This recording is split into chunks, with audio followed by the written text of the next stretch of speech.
The wind screamed through Salvation Gulch like a wounded animal, tearing at the clapboard walls of Vance's saloon and rattling the frost-covered windows.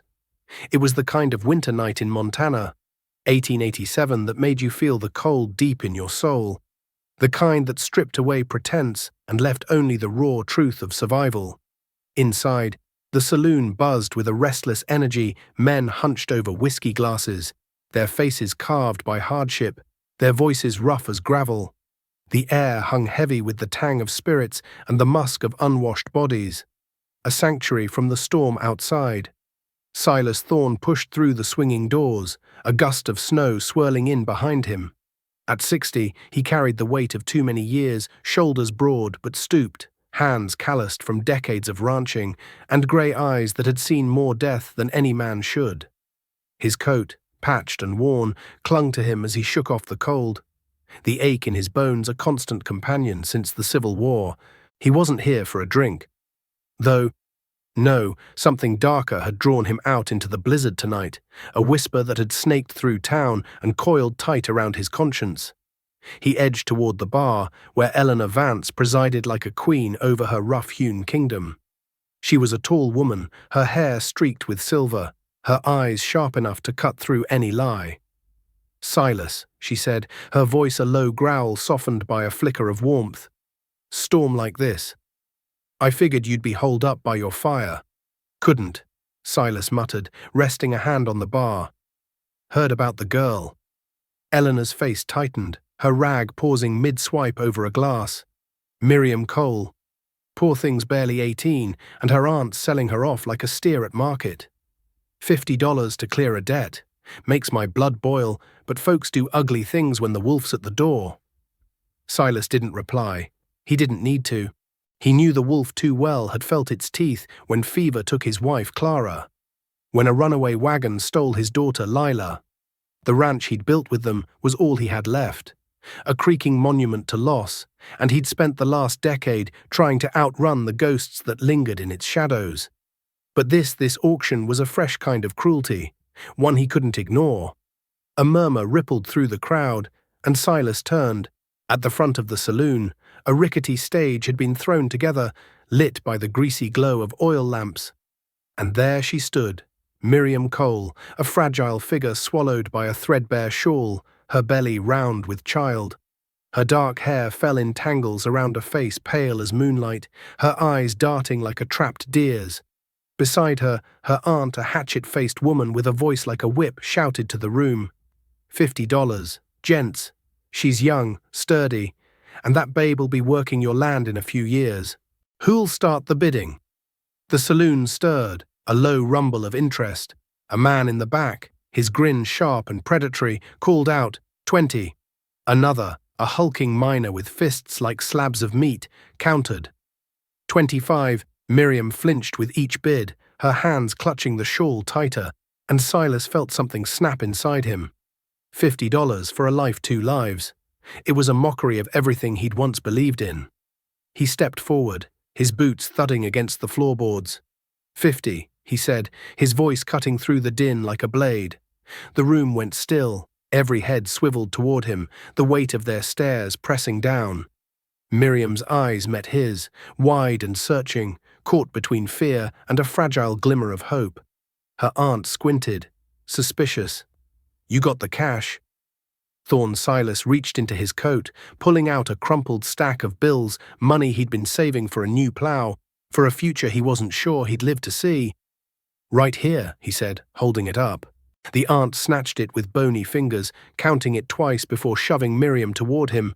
"Sold," she barked, and that was that. Miriam stumbled, her legs unsteady, and Silas caught her arm.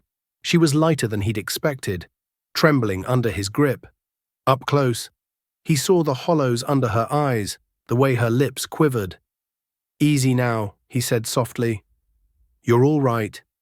She didn't speak, just nodded, her breath hitching.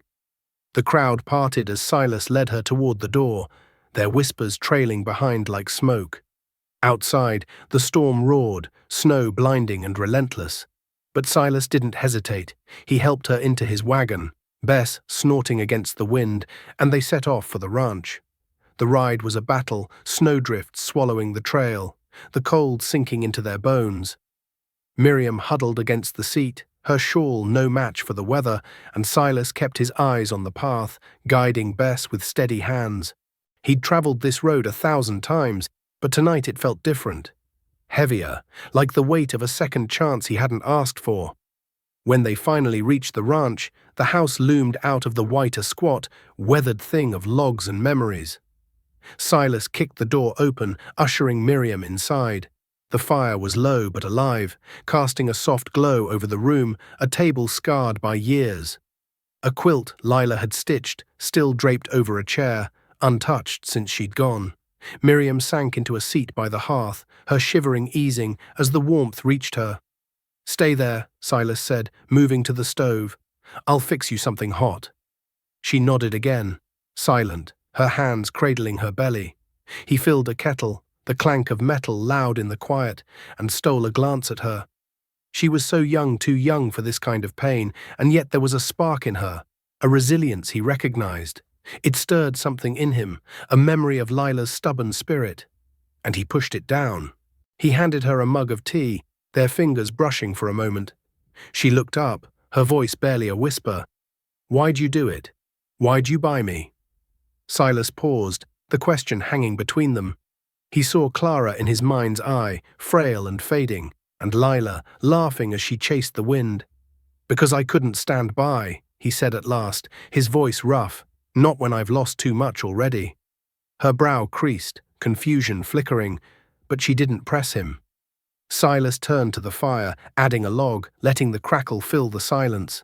Outside, the blizzard howled on, sealing them in this strange, fragile moment, two strangers bound by a single act of mercy, with no idea where it would lead. "So, what do you think, folks? Can Silas and Miriam find a way through the storm, both the one outside and the one brewing in their hearts? Drop your thoughts in the comments below. Write them out. Tell me what you feel. Hit that like button if this hooked you, and subscribe for the next part of their wild, untamed journey. We've got 7 more chapters of this tale to unfold, and trust me, you won't want to miss a single one. The fire in Silas Thorn's ranch house snapped and hissed, casting flickering shadows across the rough-hewn walls. The storm outside raged on, its howl a constant reminder of the world's indifference, but inside, a fragile warmth held sway. Miriam Cole sat by the hearth, her hands wrapped around the steaming mug of tea Silas had given her, the faint scent of chamomile mingling with the smoky air. Her eyes, though weary, traced the room, the scarred table, the quilt draped over a chair, its stitches so delicate they seemed to hold memories of their own. She hadn't spoken much, but Silas didn't push. He knew silence could be a refuge. He busied himself at the stove, stirring a pot of stew, the clink of the spoon against tin grounding him. Every so often, he glanced at Miriam, her small frame swallowed by the chair, her belly a quiet promise of life amid so much loss. She was a stranger, yet her presence stirred something in him, a sense of purpose he hadn't felt since Clara and Lila were taken. He didn't know what to make of it, only that it felt like a tether, pulling him back from the edge of his own loneliness. Miriam shifted, setting the mug down with a soft clink. "This place," she said, her voice low but steady. "It feels lived in, like it's holding on to something." Silas paused, his hand still on the spoon. "It's held on to me," he said, his tone gruff but not unkind. "Built it with my wife, Clara. Kept it for our daughter, Lila. Ain't much, but it's home." Her gaze flicked to the quilt, then back to him. "They're not here anymore. Are they?" He shook his head, the weight of the question settling heavy. "No. Fever took Clara 10 years back. Lila, she was 16 when a wagon accident took her. Been just me since." Miriam's lips parted, a flicker of understanding in her eyes. "I'm sorry," she whispered. "I know what it's like to lose someone." Silas nodded, not trusting himself to say more. He ladled stew into a bowl and set it before her, the rich aroma of beef and herbs filling the space. "Eat," he said. "You need it, for you and the little one." She hesitated, then picked up the spoon, her movements careful, like someone unused to kindness. They ate in silence, the fires crackle and the storms wail, weaving a strange harmony.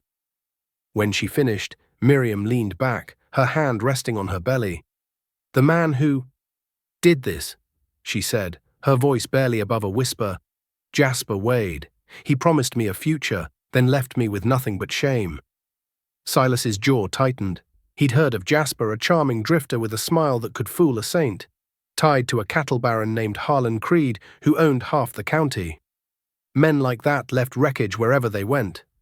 "He won't touch you here," Silas said, his voice firm. "Not while I'm breathing." Miriam looked at him, searching his face as if trying to gauge the truth of his words. "You don't even know me." Why take the risk? He didn't answer right away. Instead, he rose and crossed to a small wooden box on a shelf, its surface worn smooth by years of touch. He opened it, pulling out a tiny carved locket, its wood polished to a soft sheen. "Made this for Lila when she was born," he said, holding it out. "Never got to give it to her. Guess I've been holding on to it for a reason." Miriam took it, her fingers tracing the intricate design, a tiny star etched into the wood. "It's beautiful," she said, her voice catching. "You're good with your hands." "Used to be a surgeon," he said, settling back into his chair. "Civil War. Fixed men up. Watched others die. Carving's easier wood don't bleed." She smiled, a small, fleeting thing, but it lit her face like a break in the clouds. For the first time, Silas saw her not as a frightened girl, but as someone with a fire inside, banked but burning. He wondered what had kindled it, what had kept it alive through betrayal and hardship. The next morning, the storm had eased, leaving a world blanketed in white. Silas showed Miriam the ranch, a sprawling spread of land bordered by pines, the barn sturdy despite its weathered boards. She moved slowly, her breath puffing in the cold, but her eyes were sharp, taking in every detail. When they reached a small, overgrown garden near the house, she stopped, her fingers brushing a tangle of frozen vines. "This could grow again," she said, almost to herself. "Just needs care." Silas raised an eyebrow. "You know plants?" "My ma taught me," she said, a trace of pride in her voice. "Before she passed, we'd spend hours in her garden. Said it was like praying with your hands in the dirt." He nodded, something loosening in his chest. "Clara loved that garden. Haven't touched it since she—" He trailed off, then cleared his throat. "Do what you want with it. Tools are in the shed." Miriam's face brightened, and for a moment, the weight of her past seemed to lift. They spent the day in quiet work, Silas mending a fence, Miriam clearing dead growth from the garden, her hands steady despite the cold. By dusk, they sat together on the porch, the sky bruising purple, the air sharp with the promise of more snow. Miriam held the carved locket, turning it over in her hands, and Silas watched her, wondering at the strange peace settling over him. But peace in Salvation Gulch never lasted long. That evening, as they ate supper, a sharp knock rattled the door. Silas opened it to find Eleanor Vance, her face grim, her coat dusted with snow. "Trouble's coming," she said, her voice low. "Jasper Wade's been seen in town, asking about Miriam. He's got men with him, Harlan Creed's hired guns. They're saying she's his property." Silas's hand tightened on the doorframe, his eyes flicking to Miriam, who'd gone pale, her spoon frozen mid-air. "Let 'em try," he said, his voice a low growl. "This ranch is mine, and so's anyone under its roof." Eleanor nodded, but her eyes held a warning. "Be careful. Silas, Creed's men don't play fair, and Jasper's got a mean streak wider than the Missouri." As Eleanor left, Silas turned to Miriam, who was staring into her bowl, her hands trembling. "You're safe here," he said, meeting her gaze. "I swear it." She nodded, but her eyes were distant, haunted by a past that refused to stay buried. Outside, the wind picked up again, carrying the faint howl of something or someone drawing closer. The wind howled around Silas Thorn's ranch, a restless spirit clawing at the walls as if trying to unearth the secrets buried within. Inside, the air was thick with tension, the echo of Eleanor Vance's warning still hanging like smoke. Miriam Cole sat at the table, her hands trembling around the bowl of stew.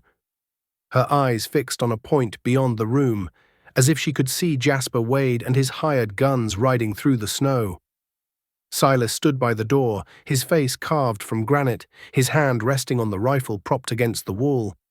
He'd made a promise to keep her safe, and he'd be damned if he broke it. "Miriam," he said, his voice low but steady, cutting through the storm's wail. "You need to rest. Whatever's coming, we'll face it." Her gaze snapped to him, sharp and raw. "You don't know Jasper," she whispered. "He doesn't let go of what he thinks is his, not ever." Silas crossed the room, kneeling beside her, his grey eyes meeting hers. "He ain't got a claim on you. Not here. Not while I'm standing."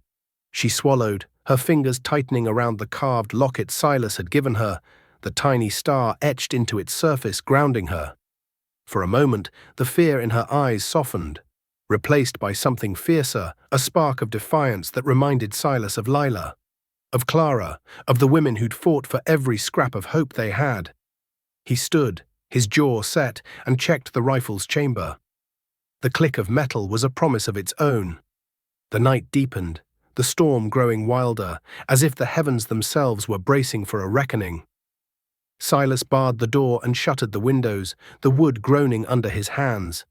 Miriam helped, her movements quick despite the weight of her pregnancy, her silence a kind of armor. They worked as a team, wordless but in sync, fortifying the ranch against the threat creeping closer. But as the hours crawled by, an uneasy quiet settled, broken only by the fire's crackle and the storm's relentless roar. Then it came a sharp crack, not thunder but hoofbeats, muffled by the snow but unmistakable. Silas froze, his hand tightening on the rifle. Miriam's breath hitched, her eyes darting to the door. "They're here," she whispered, her voice barely audible. Silas motioned her to the corner, where a heavy oak table offered some cover. "Stay low," he said, his tone calm but unyielding. He moved to the window, peering through a crack in the shutters. Shadows moved in the snow, 3, maybe 4 figures, their forms blurred by the blizzard. The glint of steel caught the moonlight, and Silas's gut twisted. Jasper Wade wasn't alone, and these weren't ordinary drifters. These were Harlan Creed's men, hardened killers who'd carve through anything in their path. A voice cut through the storm, smooth and venomous. "Silas Thorn, send the girl out, and we'll leave you breathing. Ain't no need for blood tonight." Miriam clutched the locket, her knuckles white. Silas turned to her, his voice a low growl. "That's Jasper." She nodded, her face pale but resolute. "He'll kill you." "Silas, he's done it before." "Not tonight," Silas said, his eyes blazing. He cracked the door open, just enough to be heard. "Jasper Wade, you're on my land. Turn back, or you'll be buried here." Laughter rang out, cold and mocking, big words for an old man. Jasper called, "Miriam's mine. Hand her over, or we'll burn that shack to the ground." Silas didn't answer with words. He raised the rifle, aimed through the crack, and fired. The shot split the night, a scream following as one of the shadows dropped into the snow. Chaos erupted, gunfire exploded, bullets splintering the doorframe, glass shattering as the storm swallowed the sound. Silas ducked, reloading with steady hands, his surgeon's precision guiding him even now. Miriam crouched behind the table, her breath ragged, but her eyes were alive with something new: anger, not fear. "Stay down," Silas barked, firing again. Another shadow fell, but the others pressed closer, their shots tearing through the walls. The ranch, once a haven, was now a battlefield, its creaking logs trembling under the assault. Silas moved like a man half his age, his movements honed by years of survival, but he knew they were outnumbered. Jasper's voice rose again, closer now, dripping with malice. "You can't save her, Thorn. She's nothing but trouble." Miriam's hand shot to her side, fumbling in her satchel. To Silas's shock, she pulled out a small derringer, its barrel glinting in the firelight. "I'm not his," she hissed, her voice shaking but fierce. She crawled to the window, her belly slowing her but not stopping her, and fired into the storm. A grunt of pain answered, and Silas stared, caught off guard by the fire in her. "Where'd you get that?" he asked, ducking as another bullet whizzed past. "My Mars," she said, reloading with trembling fingers. She taught me more than gardening. The fight raged on, the air thick with gunpowder and snow. Silas took down another man, but Jasper was relentless, his shadow looming larger as he closed in. Then, a new sound, a sharp cry from Miriam, not fear, but pain. She clutched her belly, her face contorting, the derringer slipping from her hand. "Silas," she gasped, "it's coming." The baby. His heart stopped, the gunfire, the storm. Jasper, all of it faded as he rushed to her side, his surgeon's instincts kicking in. "Breathe," he said, his voice calm despite the chaos. "We'll get through this." But Jasper's voice cut through again. Now at the door. "Time's up." Thorn. The door shuddered under a heavy blow, wood splintering. Silas grabbed the rifle, positioning himself between Miriam and the threat, his mind racing. She was in labor, defenseless, and Jasper was seconds from breaking through. The storm had trapped them, but it had also trapped their enemies. No one was escaping this night. With a final crash, the door gave way, and Jasper Wade stepped inside, his coat dusted with snow, his eyes gleaming with triumph.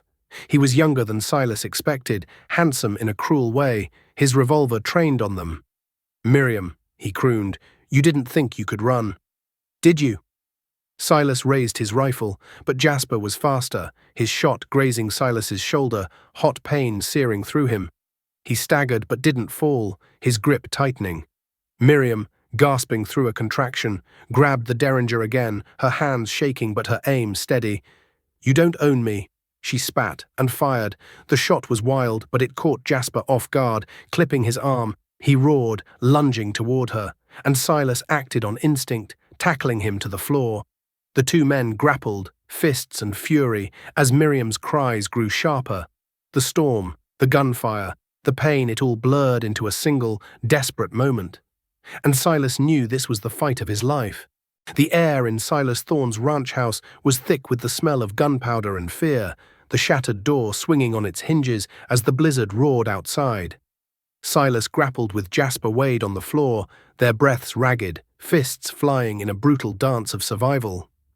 Miriam Cole, crouched by the oak table, clutched her belly through another searing contraction, her derringer still smoking from the shot that had grazed Jasper's arm. Her cry cut through the chaos, sharp and desperate, and Silas's heart pounded double time, not just for the fight, but for the life struggling to be born in the midst of this madness. Jasper, slippery as a snake, landed a punch to Silas's jaw, sending him sprawling against the hearth. The fire hissed as a log shifted, sparks dancing like tiny stars. "You're done, old man." Jasper sneered, scrambling to his feet, his revolver glinting in the firelight.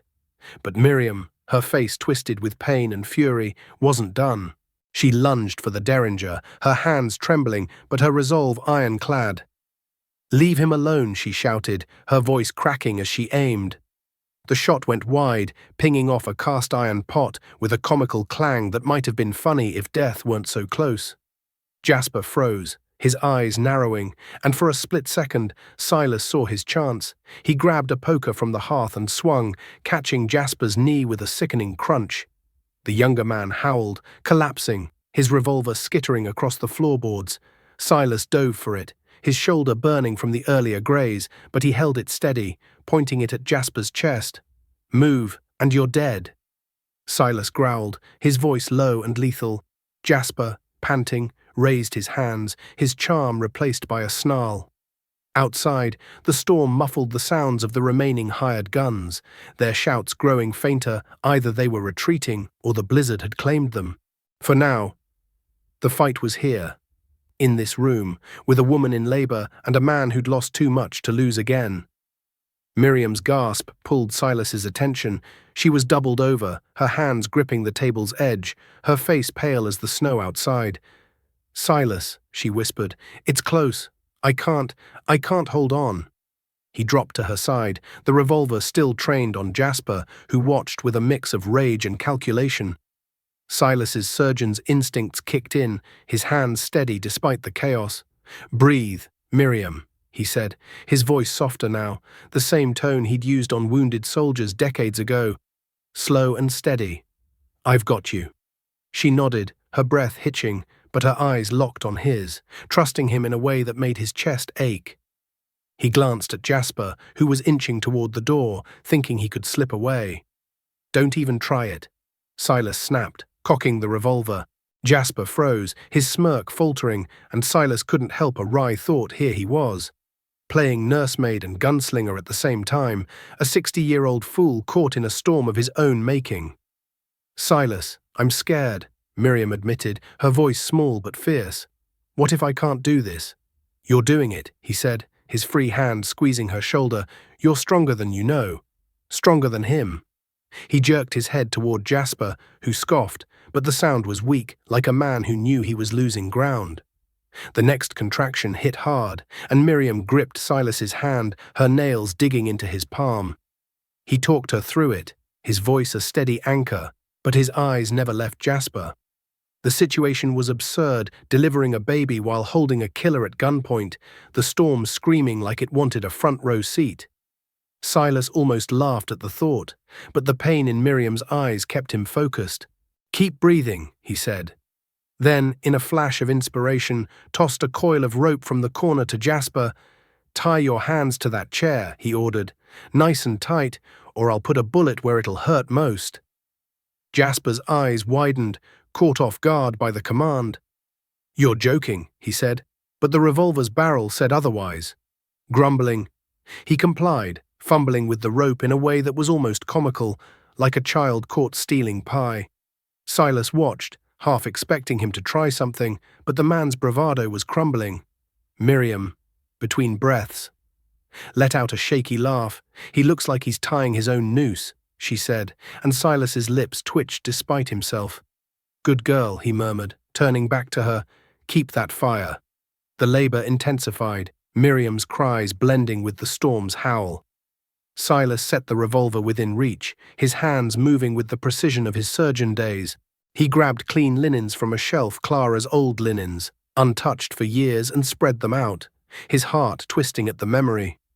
"We're almost there," he told Miriam, his voice calm but urgent. "Push when you feel it." She nodded, her face slick with sweat, her hands clutching the locket he'd given her. Jasper, tied to the chair, muttered curses, but Silas ignored him, his world narrowing to Miriam and the life fighting to enter it. The storm seemed to hold its breath as Miriam pushed, her strength a quiet miracle. Then, a cry not hers, but a new one, small and fierce, piercing the chaos. Silas caught the baby, a tiny girl slick with life, her wail a defiance of the night's violence. He wrapped her in a linen, his hands shaking not from fear, but from awe. "Miriam," he said, his voice thick, "you did it. She's perfect." Miriam reached for her daughter, tears streaming down her face as she cradled the baby to her chest. "Grace," she whispered, her voice breaking. "Her name's Grace." Silas nodded, his throat tight, unaware that he'd added Lila in his mind, a silent tribute to the daughter he'd lost. He glanced at Jasper, who was staring at the scene, his face a mix of disgust and defeat. "You're done here," Silas said, picking up the revolver. "One move, and you'll meet the devil tonight." But the drama wasn't over. A shout from outside broke the moment. Another of Creed's men, maybe, or the sheriff drawn by the gunfire. Silas stood, his shoulder throbbing, his eyes on Miriam and Grace. Whatever came next, he'd protect them, no matter the cost. The room felt alive with possibility, with danger, with the awkward, beautiful weight of this new life in a house that had known too much death. The ranch house glowed faintly in the storm's aftermath, the fire casting a warm, flickering light over the chaos of splintered wood and scattered glass. Little Grace's cries softened to whimpers as Miriam held her close, her face a mix of exhaustion and wonder, her dark hair clinging to her sweat-dampened brow. Silas Thorn stood guard, his revolver still trained on Jasper Wade, who sat sullenly tied to a chair, his bravado broken by the night's violence and the unexpected arrival of a new life. The shout from outside lingered in Silas's mind. Trouble wasn't done with them yet, but for now, the room held a fragile peace, a moment suspended between the storm's fury and the promise of dawn. Silas glanced at Miriam, her strength in the face of pain stirring something deep within him. She'd fought through labor, through fear, and come out the other side with a daughter in her arms. He knelt beside her, checking Grace's tiny form, his surgeon's hands gentle but sure. "She's strong," he said, his voice low, almost reverent. "Like her mother." Miriam's eyes met his, a flush creeping up her cheeks, despite her exhaustion. "Couldn't have done it without you," she murmured, her voice soft but heavy with meaning. The air between them shifted, charged with an unspoken connection, a warmth that felt dangerous in its intensity. Silas cleared his throat, suddenly aware of how close he was, the way her breath mingled with his in the firelight. He stood, turning to the door to hide the heat rising in his own face. "Need to check outside," he said gruffly, grabbing his coat. "Make sure those men are gone." Miriam nodded, cradling Grace, but her eyes lingered on him, curious and searching. Silas stepped into the cold, the snow crunching under his boots, his shoulder throbbing from Jasper's bullet graze. The storm had eased, leaving a world of glittering white, but the silence was heavy, expectant. He scanned the darkness, finding no sign of Creed's men. Either they'd fled or the blizzard had swallowed them. For now, the ranch was theirs again. Back inside, Silas found Miriam settled on a pallet of blankets near the fire. Grace nestled against her. He'd moved Jasper to the barn, tied securely with a warning to stay put, giving them a moment to breathe. Miriam had changed into one of Clara's old dresses, a soft blue thing that hung loose but clung to her curves in a way that made Silas's pulse quicken. He averted his eyes, busying himself with stoking the fire, but the sight of her alive, resilient, beautiful in a way that had nothing to do with youth and everything to do with spirit, stirred a longing he hadn't felt in years. "You don't have to keep watching me," Miriam said, a teasing lilt in her voice as she adjusted the blanket around Grace. "I'm not going anywhere." Silas chuckled, the sound rough but warm. "Good. 'Cause I'm not much for chasing." She smiled, and the room seemed to brighten, the tension of the night giving way to something softer, more dangerous. Silas sat across from her, the fire's glow painting them both in shades of gold. "You're safe now," he said, his voice quieter. "Both of you." Miriam's gaze softened, her fingers brushing Grace's tiny hand.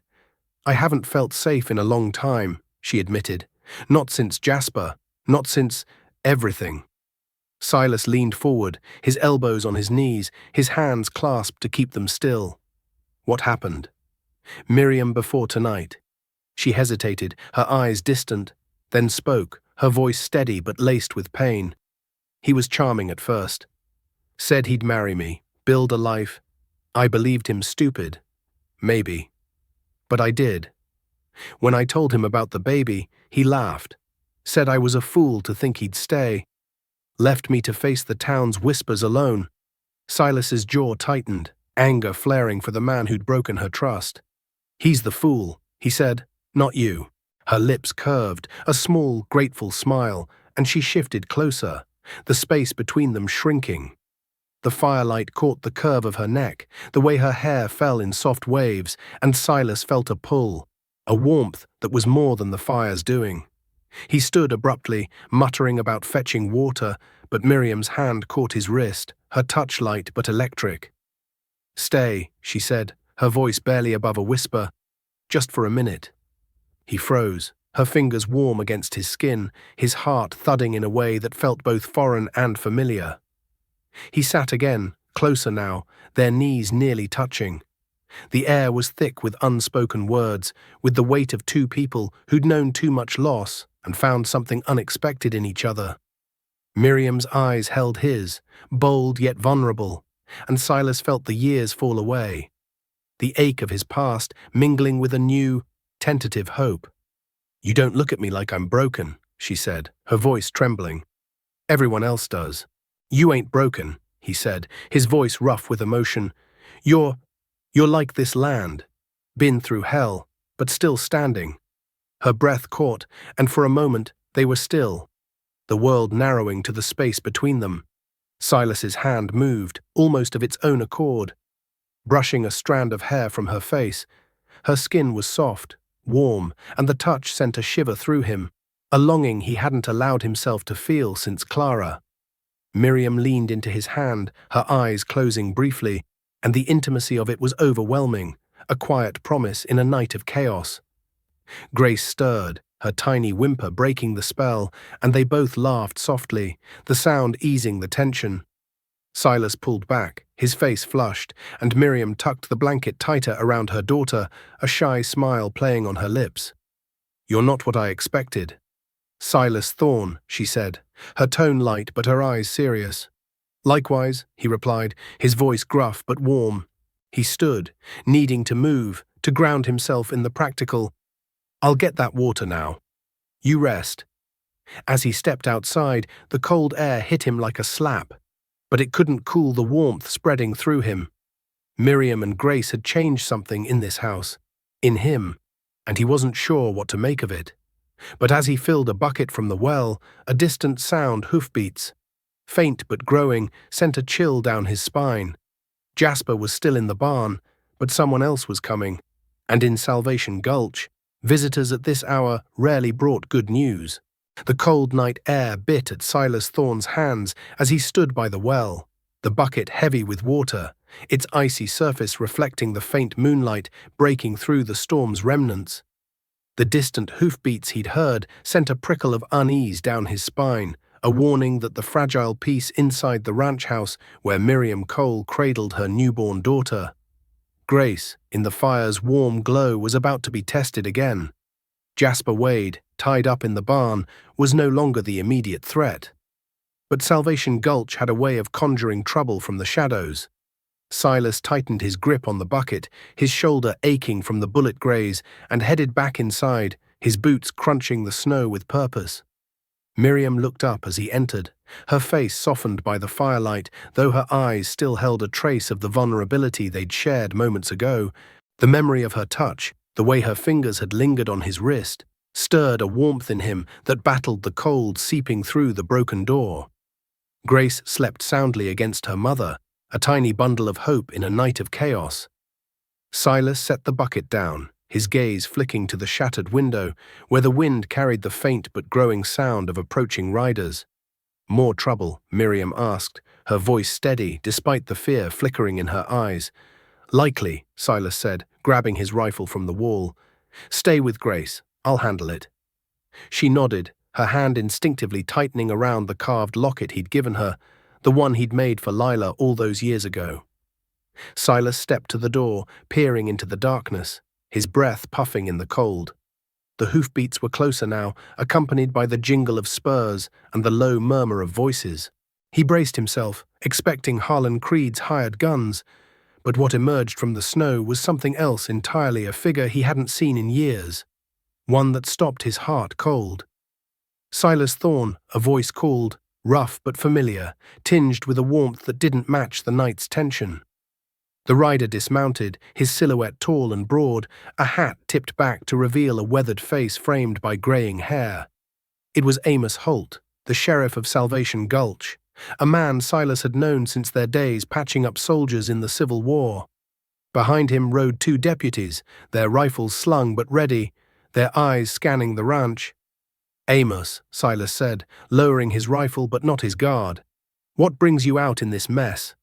Amos stepped closer, his boots heavy in the snow, his gaze taking in the shattered door and the bullet holes pocking the walls. "Heard gunfire," he said, his voice low. "Eleanor Vance sent word, said you'd taken in a girl, stirred up trouble with Jasper Wade and Creed's men. Figured you might need a hand." Silas's shoulders eased, but only slightly. Amos was a friend, but the law in Salvation Gulch had a way of bending under pressure from men like Harlan Creed. "Jasper's in the barn," Silas said, "tied up. His men are either dead or gone." Amos raised an eyebrow, a faint grin tugging at his lips. "Always knew you were a tough old buzzard." His eyes flicked past Silas to Miriam, who stood in the doorway, Grace in her arms, her expression wary but composed. "This the girl Miriam Cole," Silas said, stepping aside. "And her daughter. Grace, she's under my protection." Amos tipped his hat, his eyes softening. "Mom, you're safe now." But before he could say more, one of the deputies, a young man with a nervous twitch, called out from the barn, "Sheriff, you need to see this." Silas and Amos exchanged a glance, the air tightening with a new kind of dread. They trudged through the snow to the barn, where the deputy stood over Jasper, who was still tied to a post, his face pale and his arm bleeding from Miriam's shot. But it wasn't Jasper that drew their attention. It was a small, weathered satchel spilled open on the barn floor, its contents glinting in the lantern light. Among the scattered papers and coins lay a wooden locket, identical to the one Silas had given Miriam, down to the tiny star carved into its surface. Silas's breath caught, his hand reaching for the locket as if drawn by a force he couldn't name. "Where'd you get this?" he demanded, his voice rough, his eyes boring into Jasper. Jasper smirked, despite his predicament. "Found it. Pretty thing. Ain't it figured it'd fetch a price?" Silas's hand trembled, the locket heavy in his palm. He'd made only one other like it for Lila, his daughter, who'd worn it every day until the accident that took her. He'd buried it with her, or so he'd thought. The world tilted, memories flooding back Lila's laugh, her hands stitching that quilt still draped over the chair inside. He turned to Amos, his voice barely a whisper. "This was my daughter's." Amos's face darkened, his hand resting on his revolver. "Jasper, you got some explaining to do." But before Jasper could speak, Miriam's voice came from behind, sharp and trembling. "Silas." She stood in the barn doorway, Grace cradled in one arm, her own locket clutched in her hand. "What's going on?" Silas turned, the two lockets burning in his mind. "This," he said, holding up the second locket, "belonged to Lila." "How'd it end up with him?" Miriam's eyes widened, her gaze darting to Jasper, then back to Silas. She stepped closer, her voice shaking as she opened her locket, revealing a tiny faded sketch inside a child's drawing of a girl and a woman, labeled Lila and me. I knew her," Miriam said, her words tumbling out. "When I was little. Before my ma died. Lila helped us. She gave me this locket, said it'd keep me safe. I didn't know. I didn't know she was your daughter." The revelation hit Silas like a thunderbolt, his knees nearly buckling. His Lila had known Miriam, had sheltered her as a child, and now fate had brought her to his doorstep, carrying a piece of his daughter's heart. Jasper's laugh broke the silence, cold and mocking. "Ain't that a twist your precious girl's tied to mine? Makes her mine twice over, don't it?" Silas lunged, his fist connecting with Jasper's jaw before Amos could pull him back. "She ain't yours," Silas roared, his voice raw with a grief and fury he hadn't felt in years. "And neither was Lila." Amos restrained him, his voice calm but firm. "Easy, Silas, we'll sort this out." He turned to Jasper, his eyes hard. "You're coming with us. And you're going to talk, or I'll let Silas finish what he started." As the deputies hauled Jasper away, Silas stood frozen, the locket in his hand a lifeline to a past he'd thought was lost. Miriam touched his arm, her eyes filled with tears and something deeper understanding. Connection. A shared thread of loss and hope. The hoofbeats faded as Amos and his men rode off, but the twist of Lila's locket left a storm of its own, one that would change everything. The barn door creaked shut behind Sheriff Amos Holt and his deputies, their lanterns fading into the snowy night as they hauled Jasper Wade away, his curses muffled by the storm's lingering growl. Inside Silas Thorn's ranch house, the air felt charged, like the moment before a lightning strike. Silas stood frozen, the second locket, Lila's locket, clutched in his calloused hand, its tiny star carving a fresh wound in his heart. Miriam Cole stood beside him, her newborn daughter, Grace, asleep in her arms, her own locket dangling from her fingers. The revelation that Miriam had known Lila, his lost daughter, hung between them, a fragile thread weaving their pasts into something new, something neither could fully grasp. Silas's eyes met Miriam's, her gaze a mix of shock and sorrow, tempered by a strength that made his chest ache. "You knew her," he said, his voice rough, barely above a whisper. "Lila, you were just a child, and she helped you." Miriam nodded, her fingers tracing the edge of her locket, the child's drawing inside a faint echo of a memory. "I was 6, maybe 7, she said softly. My ma was sick, and we had nothing. Lila brought us food, blankets. She gave me this locket, said it was a piece of her heart to keep me safe. I never forgot her face. Her voice broke, and she looked away, tears glinting in the firelight. I didn't know she was yours. Silas, I swear it. He swallowed hard, the weight of the locket in his hand anchoring him to a truth he hadn't dared imagine. Lila's kindness, her spirit, had reached out across the years, bringing Miriam to his doorstep. It was a miracle wrapped in pain, and he didn't know whether to laugh or weep. Instead, he set the locket on the table, beside the quilt Lila had stitched, and sank into a chair, his shoulder throbbing from the bullet graze. Fate's got a strange sense of humor, he muttered, a wry smile tugging at his lips. Miriam's lips twitched, a spark of humor breaking through her tears. Strange don't cover it. I come here running from one mess, and now I'm tangled up in yours. She adjusted Grace in her arms, the baby stirring with a soft coo that lightened the room's heaviness, if only for a moment. Silas chuckled, the sound rusty but genuine. Guess we're both in deep now. You, me, and that little one. He nodded toward Grace, then stood, needing to move, to shake off the weight of the night. Come on, you need rest, and I need to board up that door before we freeze. They worked together, Miriam cradling Grace with one arm while passing Silas nails from a tin can, her movements careful but steady.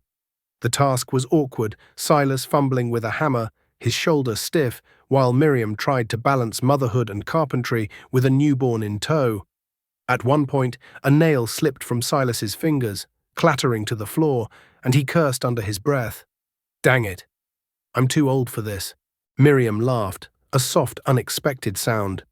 You're doing fine for an old man who just fought off a pack of outlaws and delivered a baby. He shot her a mock glare, his eyes twinkling. Watch it, girl. I've still got one good arm. The banter eased the tension, but the drama wasn't far behind. As Silas hammered the last board into place, a sharp knock rattled the makeshift repair, making them both freeze. Miriam's hand went to the derringer on the table, her face paling. Silas raised a hand, signaling her to stay back, and grabbed his rifle, his heart pounding. Who's there, he called, his voice firm despite the unease creeping up his spine. It's Eleanor Vance, came the reply, sharp and unmistakable. And Reverend Clara May. Let us in. Silas, before we turn into icicles. Silas lowered the rifle, relief washing over him, though the mention of the Reverend brought a new kind of unease. He unbarred the door, and Eleanor swept in, her silver-streaked hair dusted with snow, her eyes scanning the room like a hawk. Behind her came Clara May, a wiry woman in her 50s, her black dress austere but her face warm, a Bible tucked under her arm. The Reverend's presence felt like a judgment, and Silas shifted uncomfortably, aware of the gossip that would follow Miriam's stay in his home. Amos told us what happened, Eleanor said, her voice brisk as she shook snow from her coat. Jasper's locked up, but Creed's men are still out there, and the town's buzzing like a kicked hornet's nest. You've stirred up trouble. Silas, ain't the first time, he said, his tone dry. Won't be the last. Clara May's eyes landed on Miriam, softening as they took in Grace. Bless you, child, she said, stepping closer. You've been through a trial, haven't you? Miriam nodded, her grip on Grace tightening, her expression wary. I didn't mean to bring trouble here, she said, her voice low. But I'm not sorry Jasper's gone. Eleanor snorted, good riddance, but the town's got tongues wagging. A young woman, pregnant, living with a widower. They're spinning tales faster than a windmill in a storm. Silas's jaw tightened, the awkwardness of the situation hitting him like a cold wind. He and Miriam had shared a moment, a connection, but the town's judgment loomed, ready to twist their refuge into scandal. Clara May cleared her throat, her eyes kind but piercing. There's a way to quiet the talk, she said, a marriage of convenience. It'd protect the girl and her child. Silas, give them your name, your roof, without question. Miriam's head snapped up, her cheeks flushing, and Silas felt his own face heat, the suggestion landing like a stone in still water. Marriage, he said, his voice gruffer than he meant. I'm old enough to be her father. And I'm not exactly a blushing bride. Miriam shot back, her tone sharp, but her eyes betraying a flicker of amusement. Grace gurgled, as if adding her own opinion. And Eleanor laughed, breaking the tension. Age don't matter when it's about survival, Eleanor said. You two have already faced worse than a few raised eyebrows. Silas looked at Miriam, her face a mix of defiance and vulnerability, and felt the weight of the decision. Marriage was practical, a shield against gossip, but the thought of it stirred something deeper, a longing he hadn't dared name. Miriam met his gaze, her expression unreadable, and for a moment the room held its breath. The fire's crackle the only sound. Think on it, Clara May said gently. I can officiate tomorrow, if you're willing. For now, let's pray for this child and this house. As Clara May led a quiet prayer, Silas's mind raced, the locket's revelation and the town's judgment colliding with the memory of Miriam's touch. Outside, the night was still, but the drama was far from over. Salvation Gulch had more to say, and Silas knew the past wasn't done with them yet. The fire in Silas Thorn's ranch house burned low, casting a soft glow over the room where Reverend Clara May's prayer lingered like a quiet promise. The words of salvation and strength seemed to settle into the cracks of the battered walls, knitting together the wounds of a night that had tested them all. Miriam Cole sat with Grace cradled in her arms, her eyes still wide from the Reverend's suggestion of a marriage of convenience, her heart caught between the weight of the town's judgment and the unexpected warmth she felt for Silas. He stood by the boarded-up door, his face a map of conflict grief for Lila, protectiveness for Miriam, and a flicker of something deeper, something he hadn't dared name since Clara's passing. Eleanor Vance and Clara May exchanged a knowing look, their presence a steady anchor in the storm of emotions swirling around them. As the Reverend gathered her Bible and Eleanor pulled her coat tighter, preparing to brave the snowy night, Clara May turned to Silas and Miriam. Sleep on it, she said, her voice gentle but firm. The Lord works in mysterious ways, and I reckon he's got a plan for you two yet. She smiled, a hint of mischief in her eyes, and Eleanor chuckled, clapping Silas on the shoulder as they left. Don't let this one scare you off. Thorn, she's tougher than you. The door closed, leaving Silas and Miriam in a silence that felt both heavy and alive. Grace stirred, her tiny fingers curling around Miriam's thumb, and Silas watched them, his heart swelling with a tenderness he'd thought long buried. You don't have to decide tonight, he said, his voice gruff but soft. But if you want a home here, with me, it's yours. Miriam's gaze met his, searching, and she nodded, her lips curving into a small, determined smile. Let's do it, she said, her voice steady despite the whirlwind of the night. For Grace, for us. By morning. The storm had broken, leaving a sky so clear it seemed to promise a new beginning. Clara May returned, her Bible in hand, with Sheriff Amos Holt as witness, his weathered face softened by a rare grin. The ceremony was simple, held by the hearth, with the quilt Lila had stitched draped over a chair like a silent blessing. Silas and Miriam stood side by side, their hands brushing as they exchanged vows, their words quiet but heavy with meaning. When Clara May pronounced them husband and wife, Silas felt a weight lift, not just from the town's gossip, but from his own heart, as if Clara and Lila were smiling somewhere beyond the veil. The days that followed were a dance of adjustment, awkward at times, but threaded with growing care. Miriam tended the garden, coaxing life from the frozen soil, her hands steady as she planted seeds for spring. Silas carved a cradle for Grace, his knife shaping the wood with a tenderness that mirrored the way he looked at Miriam when he thought she wasn't watching.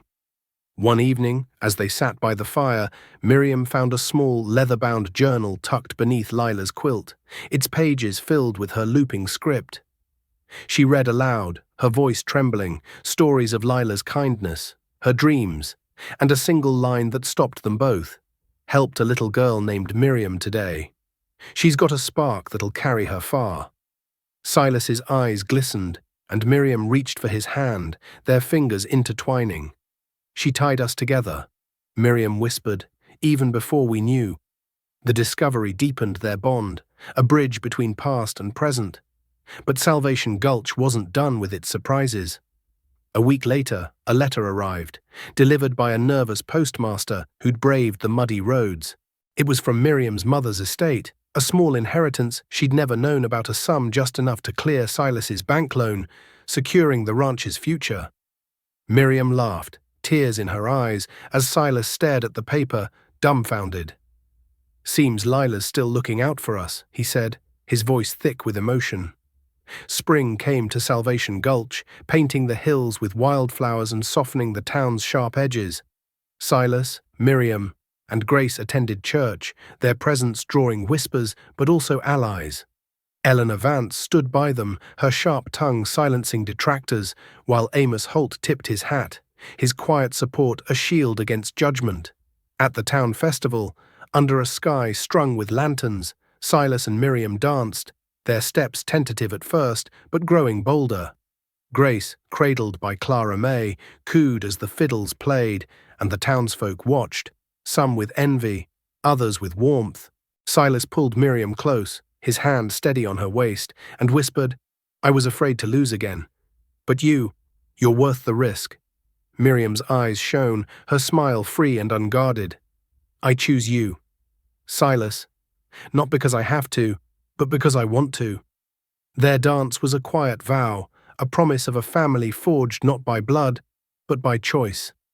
The ranch flourished, its fields green with Miriam's care, its barn filled with Silas's carvings, including a sign for a schoolhouse they planned to build in Lila's name.